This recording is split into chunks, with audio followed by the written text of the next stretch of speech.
Good morning everyone. Good morning sir. আরে তুমি স্কুলে জয়েন করে প্রথম দিনের প্রথম ক্লাসে তোমার মতো একটা গাধার সাথে আবার দেখা হবে ভাবিনি।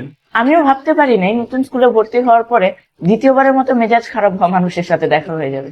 তোমার চেহারা দেখলে মনে হয় সৃষ্টিকর্তা ফাঁকা সময় পেয়ে কোনো একটা এক্সপেরিমেন্ট করেছিল। জি স্যার, আপনার মতো শিক্ষক দেখলে মনে হয় শিক্ষা মন্ত্রণালয় র্যান্ডমলি রোড থেকে মানুষ তুলে এনে শিক্ষক বানায়। বইয়ের পাতায় যতগুলো গাধার ছবি আছে সেগুলো মনে হয় তোমার পাসপোর্ট সাইজ ছবি, তাই না? স্যার কি ডাইনোসরদের পড়াতেন নাকি? না মানে আপনার পড়ানোর যে স্টাইল, ডাইনোসর সারা মানুষ বুঝবে না। তুমি তো এমন স্টুডেন্ট যাকে প্রশ্ন করার আগেই উত্তর দিয়ে দাও, ভুল উত্তরই দাও। অবশ্যই তোমার থেকে আমি সঠিক উত্তর আশাও করি না। স্যার আপনার এক্সেলেন্সি দেখে বুঝি টিচাররা তো কম বেতন পায় কেন। ইউ ডিজার্ভ কম বেতন। হ্যাঁ, কিন্তু তোমার বাবা তো কোনো কাজও করে না, টেম্পো স্ট্যান্ডে দাঁড়িয়ে থেকে পুরো বাড়ি করে ফেলছে। খুব লাভজনক ব্যবসা, তাই না? টিউশনিতে আসবেন না বিকেলে? তখনই দেখা হবে না, আপনার উত্তর তখনই দেবো। তুমি আর তোমার বাবা পিঠে ছালা বেঁধে রেখো, তোমাদের দুজনের পিঠে আমি লাঠি ভাঙবো।